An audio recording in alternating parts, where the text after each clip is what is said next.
Welcome back to my channel. I'm excited to see you again. As you can see, I'm in a different environment today. I'm visiting a family member in Tampa, Florida. So I figured maybe I'll take a few minutes and shoot another episode. Today's topic is divorce. It's a very deep topic, something that I have personally gone through.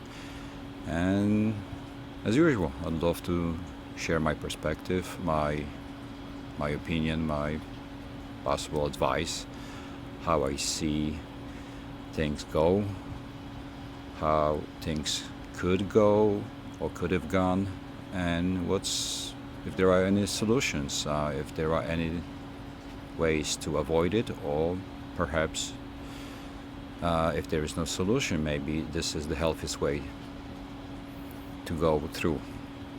Um, why do we decide to get divorced? Well, I guess at some point of our marriage, we no longer fit together. We no longer share the same ideas. We are no longer excited to be in the same space. We don't look at each other the same way.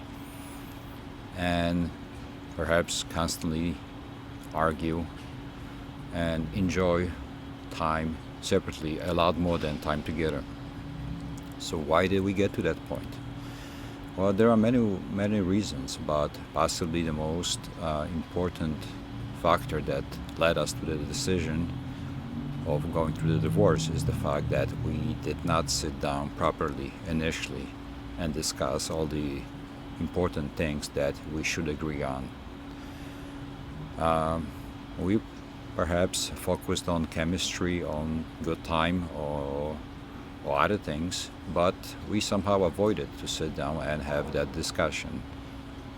And maybe we tried, but somehow we did not get a confirmation of how we both see things the same way, but yet we decided to go along and hoping that maybe time will change things, time will help us bring our point of views together closer.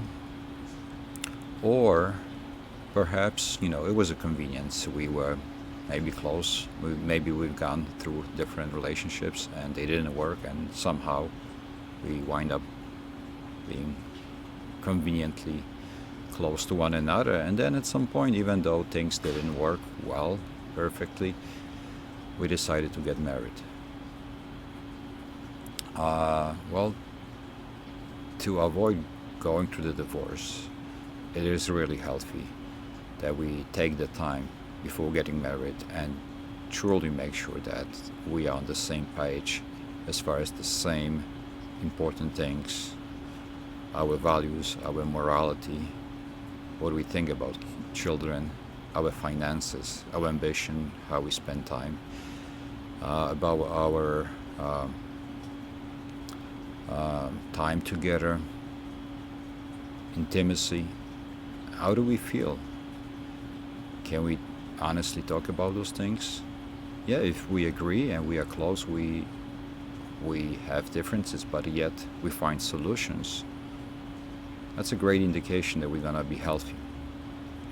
But what if we have done this and get to the point where somehow later on things don't work anymore?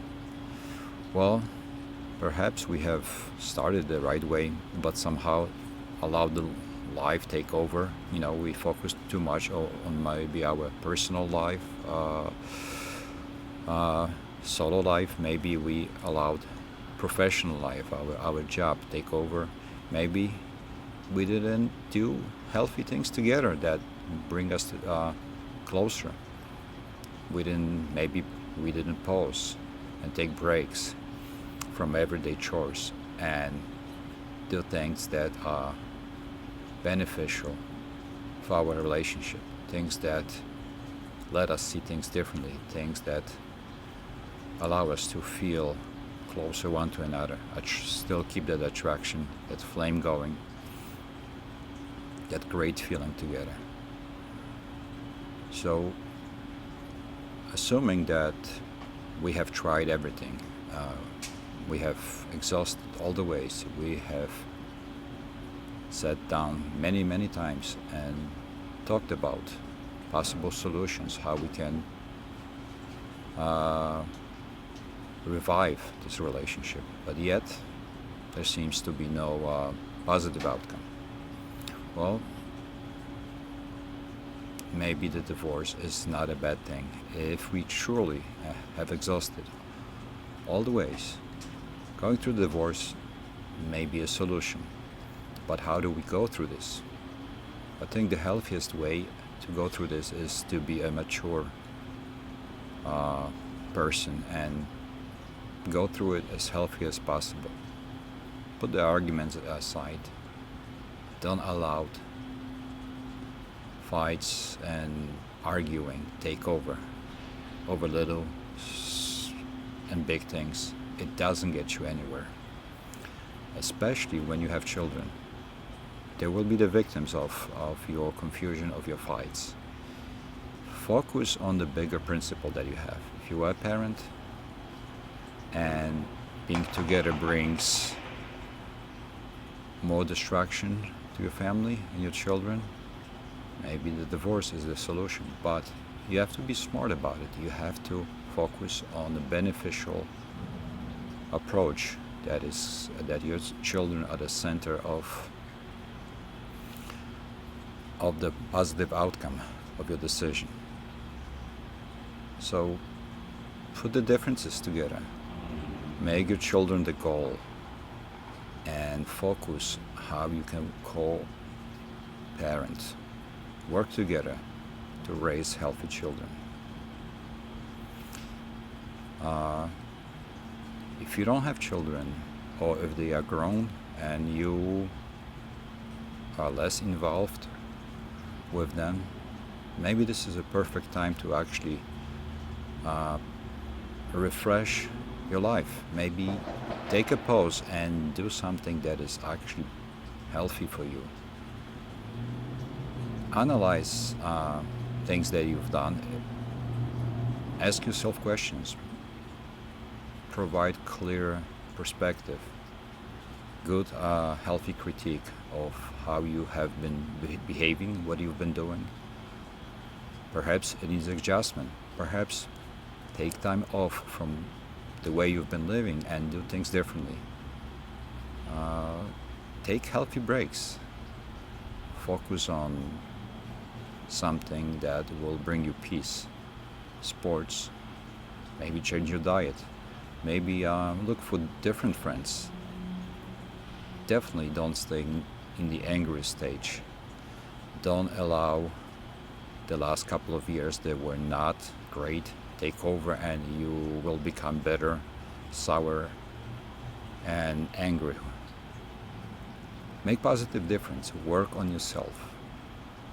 If you approach it in a healthy way, the way that will be positive, beneficial for you, you will discover things that you have forgotten about or never had time to do. That will make huge difference on you. And when you positively change, if you have children, that will benefit them. That will benefit the marriage that is no longer in your life, but you need that healthy relationship even after the divorce.